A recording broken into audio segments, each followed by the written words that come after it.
मित्रांनो, शालिनी भक्तिसागरमध्ये तुमचे मनपूर्वक स्वागत आहे। तर मित्रांनो, सर्वांना नवरात्रीच्या खूप खूप शुभेच्छा, गुढीपाडव्याच्या पण खूप खूप शुभेच्छा। माता राणी तुमच्या सर्वांच्या इच्छा कामना लवकरात लवकर पूर्ण करो अशी मी माता राणीला प्रार्थना करते आणि आजच्या या व्हिडिओला सुरुवात करते। तर मित्रांनो, सर्वजण आपण नर्मदा पुराण श्रवण करत आहोत, पठण पण मी करत आहे, श्रवण तुम्ही करत आहोत। पण आता नवरात्री असल्यामुळे काही जे महत्त्वाचे व्हिडिओ आहे तर ते येतील नंतर आपण नर्मदा पुराणच लावू। आतापर्यंत आपले 13-14 भाग आलेले आहेत, पण आज आपल्याला जो पाहिजे आहे तो व्हिडिओ मी आज तुमच्या पुढे आणत आहे। तर आज आपल्याला पाहिजे आहे सप्तशतीचे 1 ते 13 अध्याय।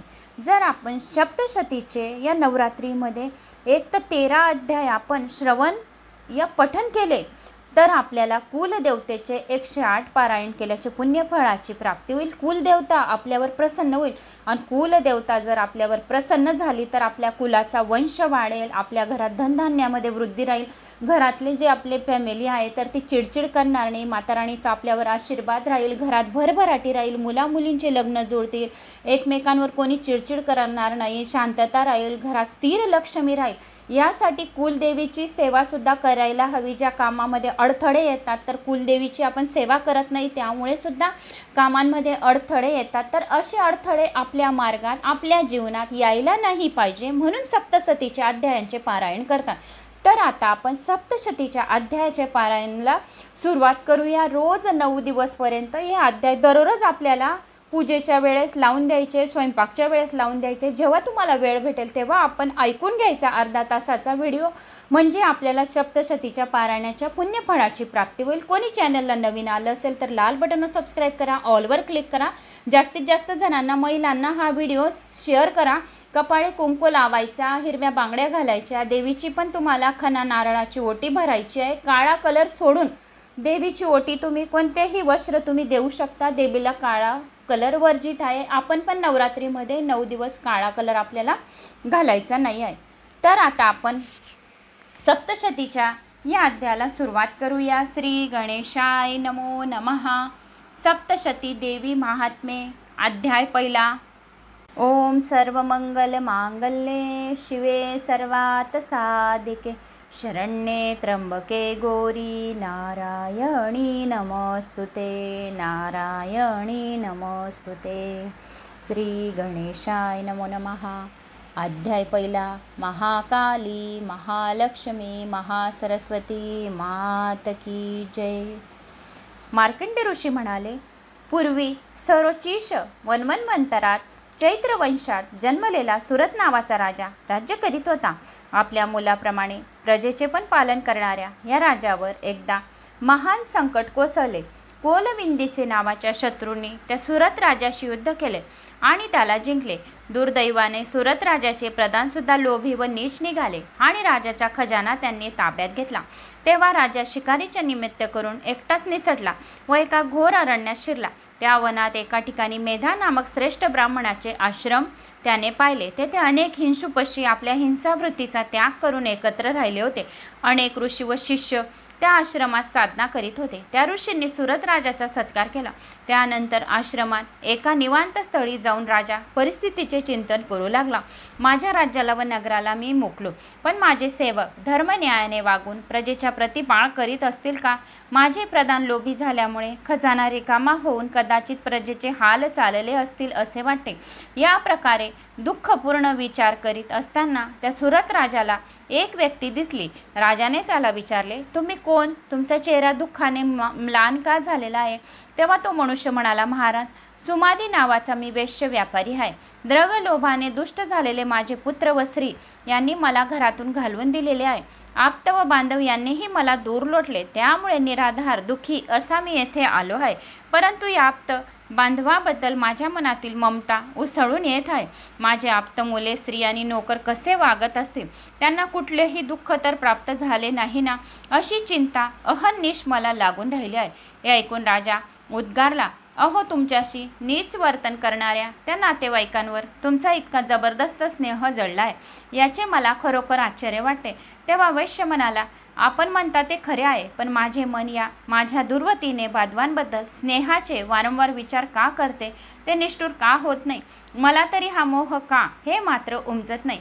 यानंतर ते दोघंजण मुनींजवळ गेले आणि स्वतःच्या संसारातील या आश्चर्ययुक्त स्नेहाबद्दल दोघांनी मोकळेपणाने त्यांना सांगितले.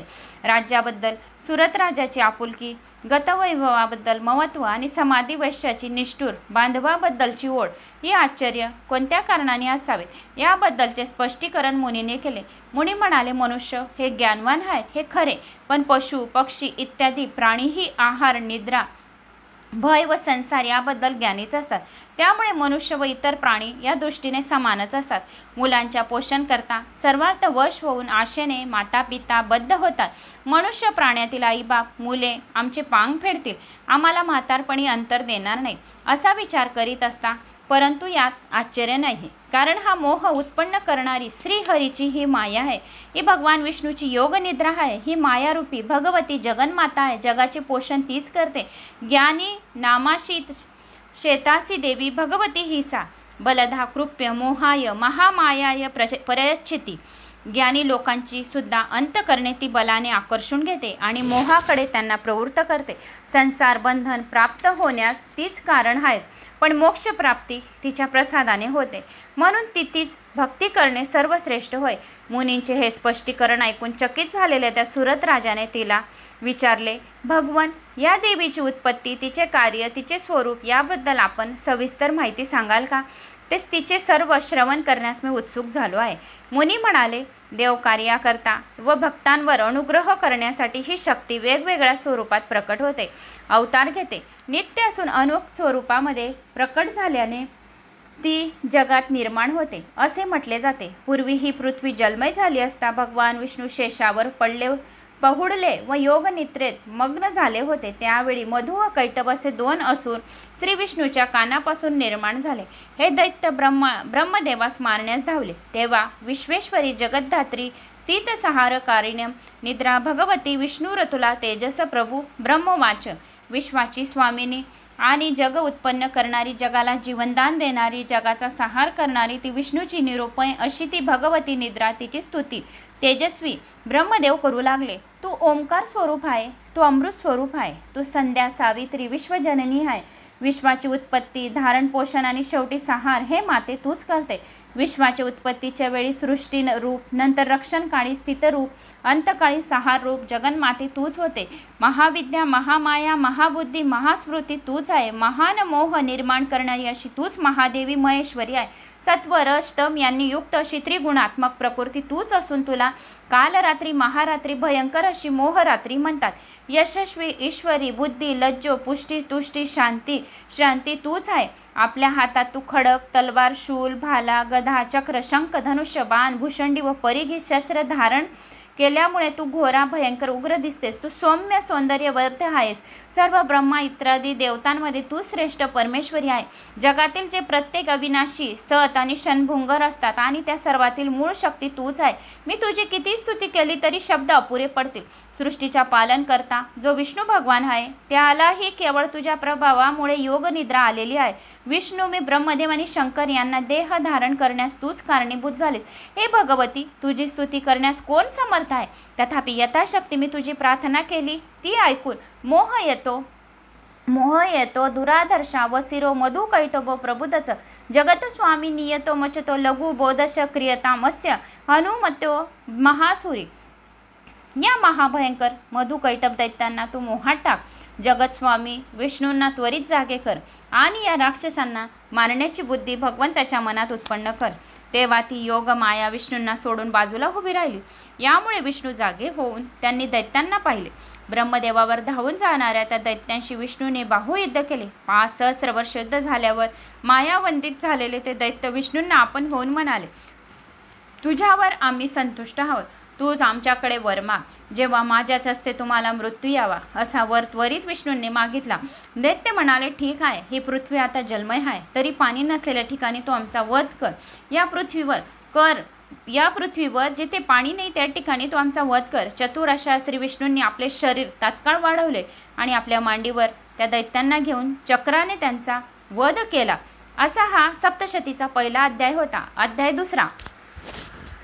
ऋषी म्हणाले, पूर्वी दैत्यांचा सेनापती जो महिषासूर त्याने सर्व देवांना जिंकून त्याचे राज्य घेतले, तेव्हा सर्व देव इंद्रासह शंकर विष्णू यांच्याकडे गेले. सर्व हकीकत सांगून महिषासुराचा पराभव करावा अशी त्यांना प्रार्थना केली. त्याबरोबर क्रोधाविष्ट झालेले विष्णू ब्रह्मदेव शंकराच्या मुखातून भयंकर तेज बाहेर पडले. त्याचवेळी सर्व देवांच्या शरीरातून तेजांश बाहेर येऊन ते सर्व तेज एकरूप झाले. अतिप्रचंड अशा त्या तेजाने दशोदिशाच व्यापल्या. सर्व देवांपासून एकत्र झालेल्या त्या तेजाची स्वरूपी मूर्ती झाली. हे पाहताच देवांनी तिच्या हाती आपापली शस्त्रे वायुदे दिली. शंकराने त्रिशूळ, विष्णूने चक्र, वरुणाने शंख, अग्नीने दाहकत्व, वायूने धनुष्यबाण, इंद्राने व्रज आणि घंटा, यमाने दंड, वरुणाने पाश, दक्ष प्रजापतीने स्फटिकमाला, ब्रह्मदेवाने कमंडलू व सूर्याने तेजस्वी किरणे, कालस्वरूपे देवाने खडक, तलवार, ढाल, क्षीरसागराने उज्ज्वल हार व नित्य नवीन राहणारी वस्त्रे, कुंडले, कंकणे, अर्धचंद्र नामक अलंकार व इतर दागिने दिले. विश्वकर्माने तीक्ष्ण परशु, चिलखत समुद्राने कमलहार, हिमालयाने सिंहवाहन, रत्ने, कुबेराने सतत भरणारे मध्यपात्र व शेषाने नागहार दिला. याप्रमाणे त्या देवीचा सन्मान देवीने केला. तेव्हा युद्धाला अधीर होऊन त्या तेजोमय देवीने सर्व दिशांना भेदून टाकणारी गर्जना केली. त्यामुळे सर्व दिशा प्राणी प्रबद्ध झाले, पर्वत डळमळू लागले. आता ही देवी युद्ध करून दैत्य संहार करणार या कल्पनेने सर्व देवांनी देवीचा विजय केला. अशा उच्च स्वरात जय जयकार केला आणि भक्तीने नम्र झालेल्या ऋषींनी तिची स्तुती केली. तिकडे देवीच्या गर्जनेने बिचकलेल्या राक्षसांनी महिषासुराच्या अधिपतीखाली देवीशी युद्ध आरंभले.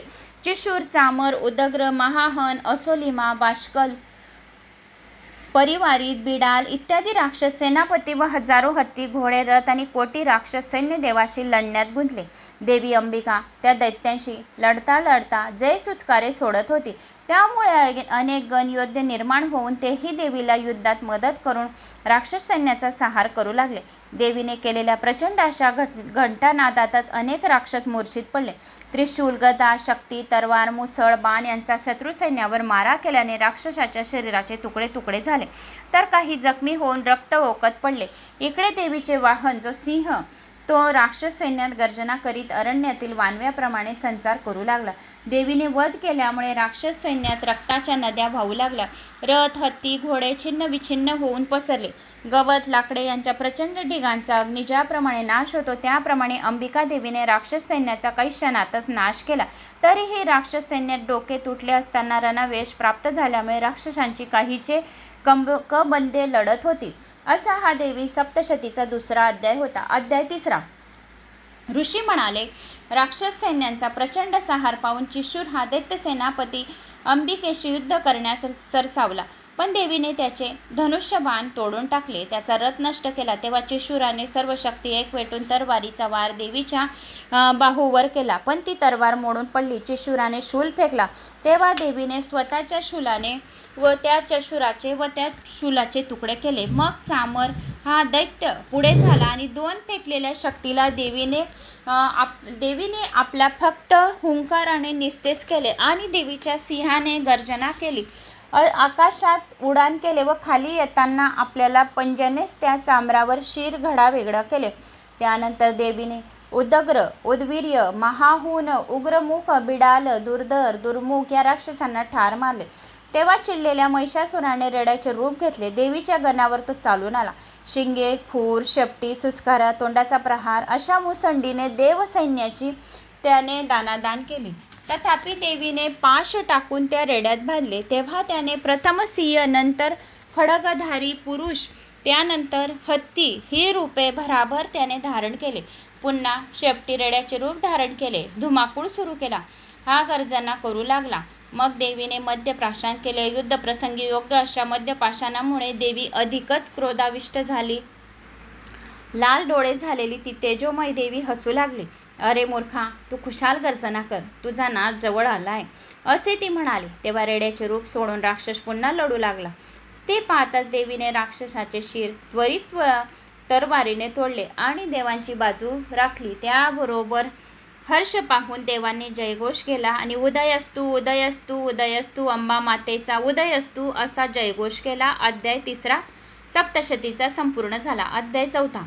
मोणी म्हणाले, तो महापराक्रमी महिषासूर आणि त्याचे सैन्य याचा नाश झाल्याने सर्व देवांनी त्या रणचंडिकेची स्तुती केली. देव म्हणाले, सर्व देवगणाची संघटित शक्ती जिच्यात सामावलेली आहे व जिने हे जग व्यापले आहे तिला आम्ही वंदन करतो. हे देवी, तू जगाचे पालन करतेस व अशुभांचा व मयांचा नाश करतेस. पुण्यवंतांच्या घरी तू लक्ष्मी, दुष्ट आत्म्याच्या घरी दारिद्री आणि ज्ञानजनाच्या हृदयात बुद्धी, सज्जनांच्या घरामध्ये श्रद्धा, तसेच कुलवंतांच्या घरात लज्जा, अशा स्वरूपात तू असते. तुझा थोर पराक्रमाचे वर्णन करण्यास शब्द अपुरे आहेत. तू जगाचे मूळ कारण आहे. सर्व जग तुझ्या अंशरूपाने बनले आहे. परमतत्वाचे चिंतन करणाऱ्या, मोक्षाची इच्छा करणाऱ्या व्यक्तींची ब्रह्मविद्या आहे तू. षडगुण ऐश्वर्य युक्त भगवती तूच आहे. विष्णूच्या अंतःकरणातील लक्ष्मी तू आहे आणि शंकरांनी अंगीकार केलेली गौरी तूच आहे. तू रागावल्यावर सर्व कुळे समुदाय नष्ट करतेस, पण जगन कल्याण करता तू आता प्रसन्न हो. दारिद्र्य, दुःख, भय यांचा नाश करण्याकरता तुझ्या वाचून दुसरं कोण समर्थ आहे. सर्वोपकारणी तू सदैव दयाळू असते. दारिद्र्य, दुःख, भयहरणी, कात्वदनिया, सर्वोपकारणा या सदा द्रिचित्ता म्हणजे अस्त प्रवृत्तीच्या राक्षसांना तू युद्धात मारलेस. त्यामुळे त्यांना सुद्धा स्वर्गवास मिळाला. म्हणजे युद्धामध्ये पराजित होणाऱ्या या शत्रूविषयी सुद्धा तुझी बुद्धी चांगली असते. चित्तात क्रूवा व स्मरण रंगणात निहुरपणा असे विरुद्ध गुण केवळ तुझ्यातच एकत्र असतात. चित्ते कृपा, स्मरनिष्ठुरता हरष्टा, त्वदय दैवी वरद भुवन त्रेपी. शूलेन पाहिन देवी, पही खडगेन अंबिके, घंटास्वनेन पाहिन चापजानी स्वनेच. प्राचारक्ष प्रतिच्चा, चंडिके रक्षदायिने, भाषणनाथ शूलनस्य उत्तरस्ता ततेश्वरी. खडगशूल दादिनी यांनी या अस्त्रांनी ते अंबिके, करपलवसगिने ते अस्मान रक्ष सर्वता. हे देवी, शूल, खडग, तलवार घेऊन आमचे रक्षण कर. घंटानादाने व धनुष्याच्या टंकाराने आमचे रक्षण कर. हे चंडिके, तुझ्या हातातील शूलाने, माल्याने पूर्व, दक्षिण, पश्चिम आणि उत्तर दिशेकडे चहू बाजूने आमचे रक्षण कर. हे अंबिके, तलवार, शूल, गदा इत्यादी जी शस्त्रे आहेत ते तुझ्या हातात शोभत आहे. त्या सर्वांनी तू आमच्या सर्व बाजूंनी रक्षा कर. याप्रमाणे स्तुती केल्यावर देवी अतिप्रसन्न झाली. वरदान मागा असे म्हणाली. तेव्हा देवांनी विनंती केली, हे माहेश्वरी, आम्ही तुझे स्मरण केले किंवा न केले तरी देखील तू आमच्या मोठ्या विपत्ती संकटे नाहीसे कर. तुझे नित्य स्तवन करणाऱ्या या तुझ्या या अध्यायांना श्रवण करणाऱ्या प्रत्येकाला समृद्धी दे. तथास्तु असे म्हणून देवी अंबिका म्हणून गुप्त झाली.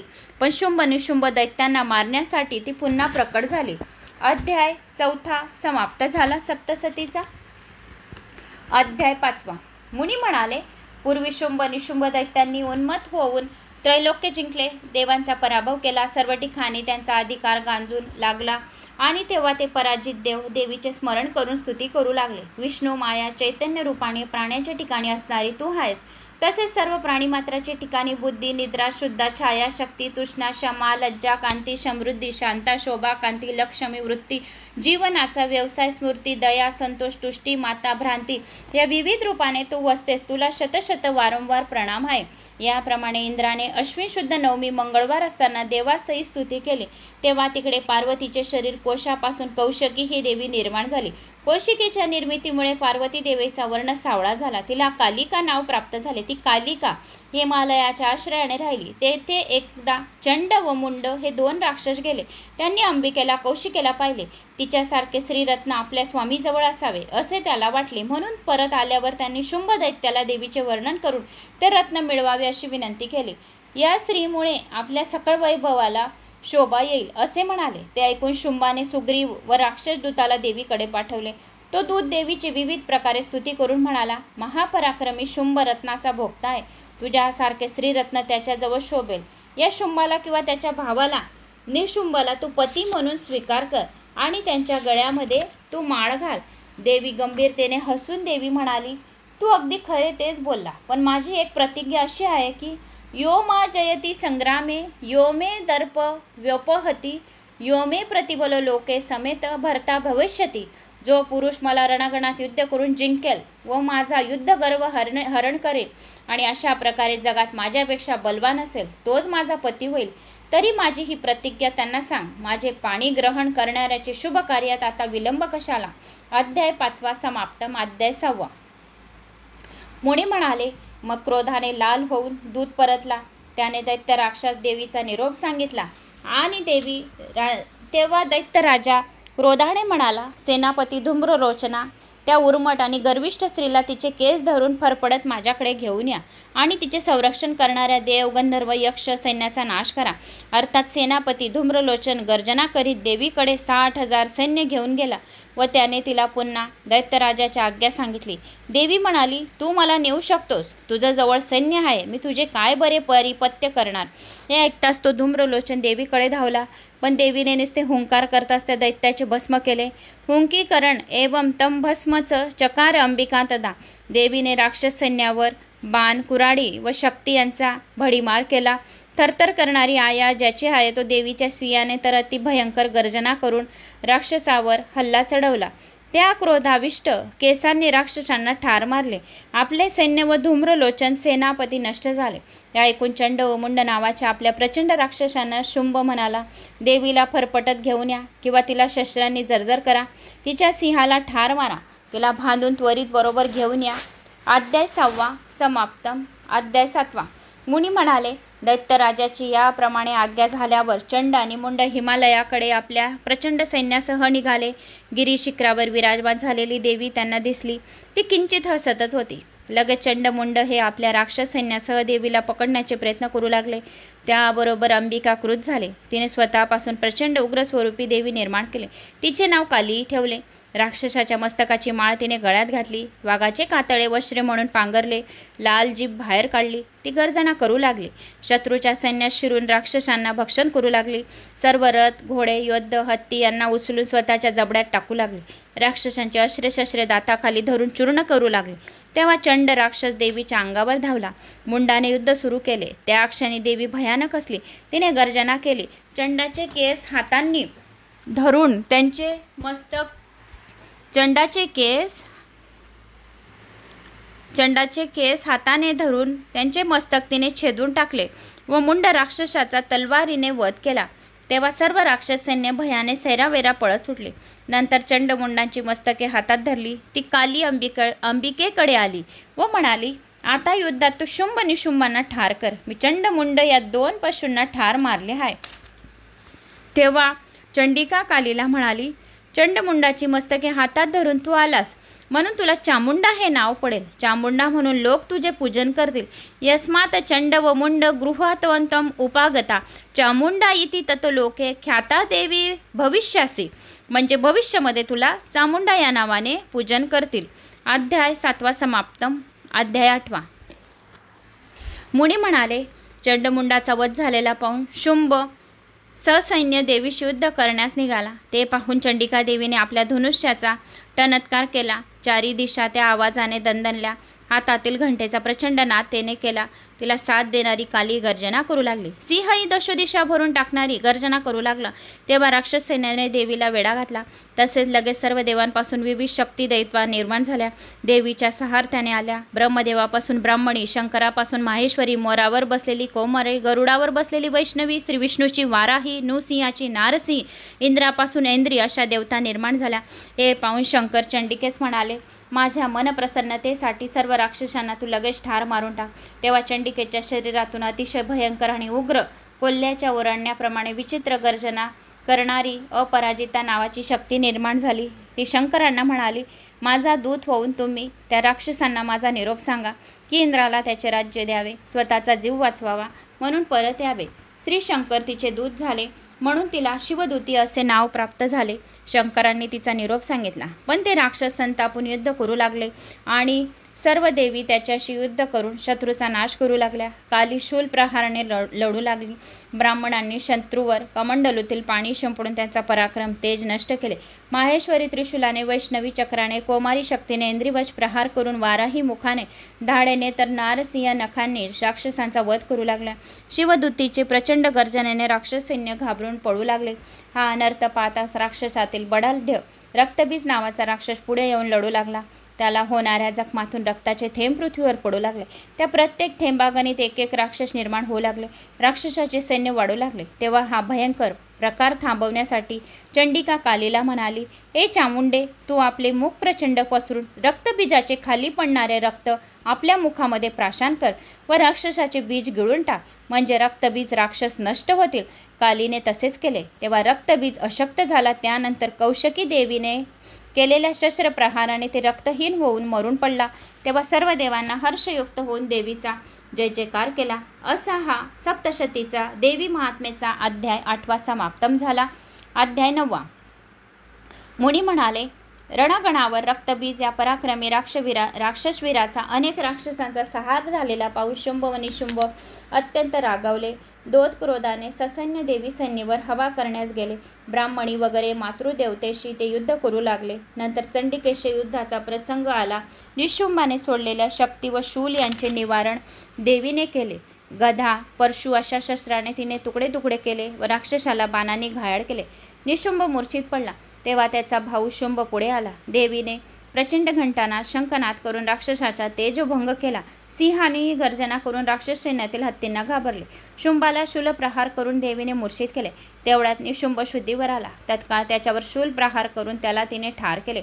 राहिलेल्या राक्षस सैन्याचा नाश ब्राह्मणी, काली, शिवदत्ती, ऐंद्री, वैष्णवी देवतांनी केला. काही राक्षस भयानक मेले, काही पळून गेले. उरलेल्या राक्षसीयाने कालिकेने आणि शिवदूतीने भक्षण करून टाकले. असा हा दुर्गा सप्तशतीचा अध्याय 9वा समाप्तम. अध्याय 10. मुनी म्हणाले, निशुंभाचा वध झालेला पाहून शुंभ चिडला आणि अनेकाच्या साह्याने लढते आहेस, हे तुझे एकटीचे सामर्थ्य नाही, असे तो दुर्गादेवीला आव्हान देत म्हणाला. तेव्हा अरे मूर्खा, मी एकटीच या जगात शक्तिरूप आहे. तुला दिसणाऱ्या अनेक देवता माझ्यातूनच निर्माण झालेल्या पहा. आता माझ्यात प्रवेश करीत आहे, असे देवी म्हणाली. त्या क्षणी सर्व ब्राह्मणी आदी देवता तिच्यात विलीन झाल्या. अंबिका एकटीच रणभूमीवर राहिली. आता या युद्धासाठी मी एकटीच उभी आहे, तरी तू युद्ध कर, असे अंबिकेने शुंभास म्हणताच पुन्हा घनघोर युद्धास प्रारंभ झाला. बाणाचा वर्षाव भयंकर असे तीक्ष्ण युद्ध असे प्रथम शस्त्रांशस्त्र युद्ध झाले. पण शुंभ पूर्ण निशस्त्र झाला, निराधार झाला. त्याने आकाशात उड्डाण केले. चंडिका लगेच तेथे गेली व त्याचे बाहू युद्ध झाले. चंडिकेने शुंभाला उंच उचलून गरगर फिरवले व पृथ्वीवर फेकले. नंतर त्याच्यावर शूल प्रहार करून त्याचे हृदय विदीर्ण करून त्याला तिने ठार केले. दुष्ट राक्षसाचा वध झाला. सगळीकडे शुंभ वारे वाहू लागले. शांतता झाली. प्रसन्न पवित्र वातावरण पसरले. जग हर्षभरीत झाले. देव मुद्रित आनंदित झाले. असा हा अध्याय 10वा होता. 10वा अध्याय समाप्त. अध्याय 11. मुनी म्हणाले, संकटमुक्त झालेल्या देवांनी चंडिकेचे अंतःकरणपूर्वक प्रार्थना केली. ते म्हणाले, शरणागताची पीडा दूर करणाऱ्या देवी प्रसन्न हो. चराचरात भरून राहिलेल्या विश्वेश्वरी तू पराक्रमी आहे. सकळ विद्या तुझे स्वरूप आहे. सर्व मंगल मांगल्य शिवे सर्वात साधिके शरण्ये त्र्यंबके गौरी नारायणी नमस्तुते. सर्व मंगल वस्तूतील मांगल्य रूप देवी, कल्याणदायिनी, सर्व मनवंचित पूर्ण करणारी देवी, इच्छा शरणागताचे रक्षण करणाऱ्या त्रिनयने गौरी नारायणी, तुला माझा नमस्कार असो. प्रणतानां प्रसिद्धं त्वं देवी विश्वतहारिणी त्रैलोक्यवासिनी नामिंडे लोकानां वरदांभव. विश्वपीडा नष्ट करणाऱ्या देवी, भक्तीने विनम्र झालेल्या तू सर्वांवर प्रसन्न हो. त्रैलोक्यातील राहणारे सर्वी तुझी स्तुती करतात, त्यांना तू वरदायक हो. या प्रकारे स्तुती करून ऐकून देवीने म्हटले, देवगणांनो, इच्छित वर मागून घ्या. वर मागा. जगाला उपकारक असा वर मी तुम्हाला सदैव देईल. तेव्हा देव म्हणाले, सर्व बाधा प्रशमनम त्रैलोक्य सर्व अखिलेश्वरी एकमेवत्व कार्य अस्माद वैरो विनाशन. हे विश्वाचे दैवत, सर्व बाधा दुःख शमन करणाऱ्या आमच्या शत्रूचा नाश करून हेच तुझे कार्य आहे. तेव्हा देवीने म्हटले, तथास्तु, तसेच होईल. वैवस्व मन्वंतराच्या 28व्या युगात मी यशोदा व नंद यांच्या घरी गोकुळात जन्म घेईन. राक्षसा संहार करीन.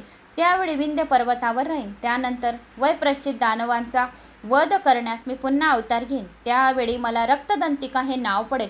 पुढील 100 वर्षाच्या अनवृष्टीमुळे पृथ्वीवर ऋषी माझे स्मरण करतील. त्यांना मी 100 डोळ्यांनी अवलोका कृपा करेन. शताक्षी या नावाने तेव्हा मला ओळखतील. पुन्हा वृष्टी होईपर्यंत माझ्या देहापासून निर्माण झालेल्या प्राणरक्षक शाखांनी भाज्यांनी सर्व जगाचे पोषण मी करेन. मला त्यावेळी शाकंभरी असे नाव म्हणतील. त्यानंतर दुर्गम राक्षसाचा वध केल्यामुळे दुर्गादेवी नावाने मी प्रसिद्ध पावेन. दंदंदर नीम भयानक असे रूप धारण करून मी हिमालयात ऋषींचे रक्षणासाठी राक्षसांचं भक्षण करेन. म्हणून लोक मला भीमा नावाने ओळखतील. असंख्य भ्रमरस समुदायक भ्रामर रूप धारण करून मी अरुण नावाच्या राक्षसाला ठार करेल. आणि तेव्हा मला भामरी असे म्हणतील। याप्रमाणे मी वेळोवेळी तुमच्या इच्छेने राक्षस संहार करीन। असा हा सप्तशतीचा 11वा अध्याय होता। आता 12वा अध्याय। 11वा अध्याय समाप्त झाला। अध्याय 12वा। मुनी म्हणाले, देवी पुढे म्हणाली, माझे महात्मे अष्टमी, नवमी, चतुर्दशी या तिथींना श्रवण करून जे जे भक्ती करतील ज्यांचे दोष नाहीसे होतील त्यांना आपत्ती व दारिद्र्य त्रास देणार नाही।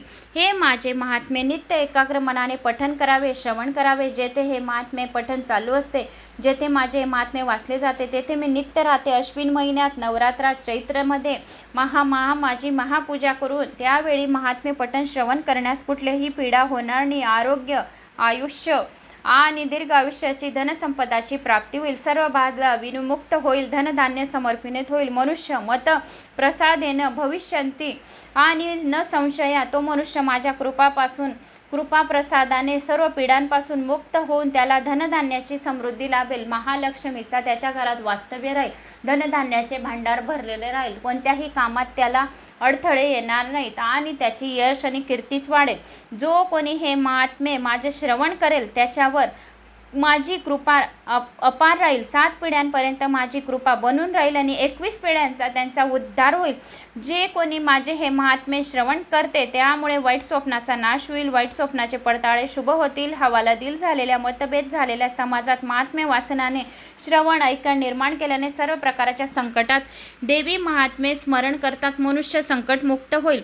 भूत पिशाच शत्रुनाश होतील। याप्रमाणे महात्मे कथन करून देवी गुप्त झाली। मुनी म्हणाले, हे राजा, याप्रमाणे देवी वारंवार अवतार घेऊन जगाचे परिपालन करते। हे विश्व तीच उत्पन्न करते। त्यातील लोकांना मोहित सुद्धा तीच करते। तिच्याकडे याचना जर केली तर ती विज्ञान, समृद्धी व गोष्टी चतुष्ट अंतःकरणाने देते।